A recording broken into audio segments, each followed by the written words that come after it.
topic we will cover today burn. Burn मतलब जलना या ज्वलन। ये टॉपिक A&M के PHC सब्जेक्ट से लिया गया है और इसमें मैं आपको पीडियाट्रिक्स के बारे में बताऊंगी जो कि चाइल्ड हेल्थ नर्सिंग में भी है। तो ये दोनों सब्जेक्ट्स में ये इम्पॉर्टेंट है। तो आज हम बात करेंगे पीडियाट्रिक्स बर्न के बारे में। तो बर्न क्या होता है, वो चाहे पीडियाट्रिक में हो या अडल्ट में हो, दोनों का जो परिभाषा है वो सेम है कि किसी भाप, किसी तरल पदार्थ, किसी रसायन या किसी बिजली से जलने की वजह से शरीर को होने वाले नुकसान को जलना बोलते हैं। तो ये ज्वलन की परिभाषा थी। अब ज्वलन होता कैसे है, किस वजह से होता है, क्या क्या कारण हो सकते हैं, तो जो इसकी परिभाषा में सम्मिलित किया गया है यही इसका कारण है। कौन कौन से कारण हैं? गीली भाप हो सकती है, सूखी भाप हो सकती है, किरणें हो सकती हैं, कुछ ऐसी किरणें होती हैं, कभी कभी क्या है सूर्य की वजह से भी क्या है हमारे शरीर में क्या है लालिमा आ जाती, लाल हो जाता है, तो वो एक प्रकार का जलना ही है। बिजली की वजह से जैसे करंट हो गया, किसी को जब करंट लगता है तो वो एक प्रकार का जलन है, कोई चोट अर्थात कोई और चीज़ नहीं है, सिर्फ वो एक प्रकार है जलने का। और साथ ही साथ अगर कोई फ्लेम मतलब किसी ज्वलनशील ज्वाला से जलता है कोई इंसान, तो वो भी इसके प्रकार में और इसके कारण में सम्मिलित किया गया है। तो ये इसका कारण है। क्या क्या कारण मैंने बताए, वो सारा जो है सबसे ज़्यादा इसमें से किसमें से जलते हैं? सबसे ज़्यादा जिससे जलते हैं वो है गीली भाप। गीली भाप से जलने वाले का इंसिडेंस रेट सबसे ज़्यादा है। उसके बाद जलना हमारे देश में तीसरे नंबर पे है जिससे किसी बच्चे की मृत्यु हो सकती है। अब इसके चिन्ह एवं लक्षण क्या क्या होते हैं? तो जलने के चिन्ह एवं लक्षण क्या हो सकते हैं? इसमें कुछ सिस्टम पे मतलब कुछ हमारा शरीर है इसके कुछ तंत्र पर प्रभाव पड़ता है। तो जो सबसे पहला प्रभाव पड़ता है वो तंत्रिका तंत्र पर पड़ता है जिसकी वजह से बेहोशी आती है। दूसरा प्रभाव रक्त पर पड़ता है जिसकी वजह से जो लाल रक्त कणिकाएं होती हैं वो टूटने लगती हैं और जो शरीर की हमारी त्वचा होती है वो अजीब सी झुलसी हुई दिखने लगती है, सिर्फ इसी वजह से दिखती है। अब अगर देखा जाए तो कार्डियक यानी हमारे हृदय पर भी प्रभाव पड़ता है।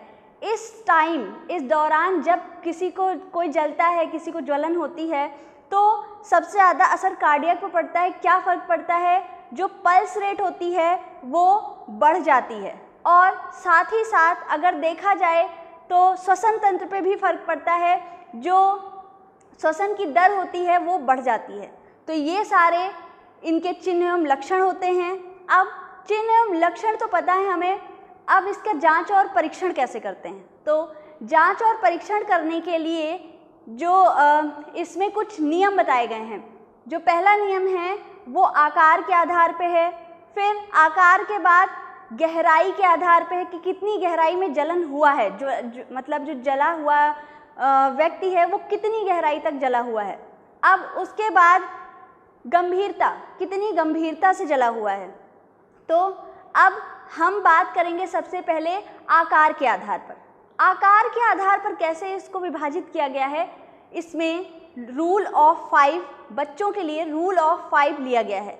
रूल ऑफ 5 में क्या बताया गया है कि अगर कोई बच्चा सिर्फ सर और गले में जला हुआ है, मतलब 20% जला हुआ बच्चा है, अगर साथ ही साथ हाथ सम्मिलित है तो 10% और उसमें जुड़ जाएगा। अगर सीना जला हुआ है तो उसमें 20% जुड़ जाएगा जाके। अगर पीछे बच्चा जला हुआ है, पीछे पीठ की तरफ, तब 20% और उसमें जोड़ लेंगे। अगर पैर जला हुआ है तो 10% एक पैर का उसमें जोड़ लेते हैं। ये रूल ऑफ 5 में रखा गया है। अगर इसमें रूल ऑफ 5 में इसको रखा गया है और ये किसके आधार पे है? आकार, मतलब जो बच्चा है वो पूरे आकार में से किस अंग में उसको ज्वलन हुआ है। अब अगर देखें तो दूसरा क्या है? दूसरा है कि गहराई के हिसाब से फर्स्ट, सेकेंड, थर्ड और फोर्थ डिग्री में इसको क्या है विभाजित किया गया है। जो फर्स्ट डिग्री है, जब फर्स्ट डिग्री में ज्वलन होता है तो सिर्फ स्किन पे यानी त्वचा पे सिर्फ रेडनेस आती है। अगर सेकेंड डिग्री होता है तो साथ साथ उसमें क्या हो जाता है, फफोले पड़ जाते हैं। अगर थर्ड डिग्री होता है तो वाइट रेड कलर के पैचेस दिखने लगते हैं और शरीर पे सीरम, जहाँ पे जलन हुआ होता है वहाँ पे सीरम नज़र आने लगता है। अब फोर्थ डिग्री जो कि बहुत ही सीवियर होता है, उसमें मसल्स तक जल जाती हैं और लाल या सफ़ेद कलर के क्या है, उसमें गीले पदार्थ दिखते हैं। तो ये इसकी गहराई के हिसाब से इसका जलना है। अब देखते हैं गंभीरता क्या होती है।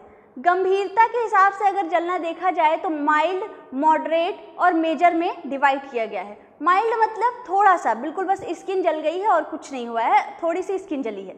अब मॉडरेट में मतलब जो बच्चा है उसको बहुत थोड़ी सी तकलीफ बढ़ गई है जलने के बाद, फफोले हो गए हैं और साथ ही साथ उल्टियाँ हो रही हैं। और मेजर में क्या होता है, जो बच्चा है वो बहुत ही क्रिटिकल कंडीशन में है, उसको सांस लेने में दिक्कत हो रही है, उसकी कार्डियक, रेस्पिरेटरी और साथ ही साथ मतलब श्वसन तंत्र के साथ साथ और भी जो तंत्र हैं वो प्रभावित हैं। तो ये इसको मेजर में रखा गया है। इस तरीके से जांच एवं परीक्षण हमें पता होने से पहले ये चीज़ें पता होनी चाहिए। अब जांच एवं परीक्षण में क्या करते हैं, नैदानिक इतिहास ले लेते हैं। शारीरिक परीक्षण में जो मैंने अभी नियम बताए उस नियम का इस्तेमाल करते हुए उस बच्चे को देखना है कि किस तरीके का उसको ज्वलन उसको हुआ है। उसके बाद रक्त की जांच और मूत्र की जांच, साथ ही साथ अगर बच्चे का स्वैब कल्चर भेजना है तो भेज सकते हैं, ताकि हमें पता चल सके कि बर्न है मतलब ज्वलन के साथ साथ कोई संक्रमण तो नहीं हुआ है। तो ये सारी चीज़ें हम जांच एवं परीक्षण में करवा सकते हैं। आगे अब देखें तो जांच एवं परीक्षण के बाद उपचार में सबसे पहले इसमें इमरजेंसी मैनेजमेंट होता है, मतलब जल्दी से होने वाला प्राथमिक उपचार। इसमें क्या करते हैं, जिस चीज़ से जलन हुई है उस चीज़ से बच्चे को दूर करते हैं। सबसे पहले एक कंबल में लपेटते हैं बच्चे को और अस्पताल को लेके आते हैं। अस्पताल में लाने के बाद बच्चे का पूरा इतिहास डॉक्टर को बताते हैं और फिर डॉक्टर वहाँ पे एंटीबायोटिक थेरेपी के साथ साथ बच्चे को आरएल चढ़ा देते हैं, मतलब लगा देते हैं। जो नस होती है उसके थ्रू आरएल बच्चे के बॉडी में जाना चाहिए। अब आरएल देने का एक नियम है, उसमें क्या करते हैं कि 4 ml पर kg बॉडी वेट के हिसाब से बच्चे को आरएल देते हैं, जिसमें से जो आधा मतलब 500 ml अगर हम आरएल दे रहे हैं तो उसमें से 250 ml जो है 8 मिनट्स में, उसके बाद बाकी का हाफ 16 आवर्स में क्या है जाना चाहिए बच्चे की बॉडी में। तो ये इसका एक नियम होता है। उसके बाद फिर अब इसकी रोकथाम कैसे कर सकते हैं। रोकथाम के लिए ज़रूरी है कि बच्चे को इस तरीके की जगहों से दूर रखा जाए, माँ बच्चे का पूरी तरीके से ध्यान रखे।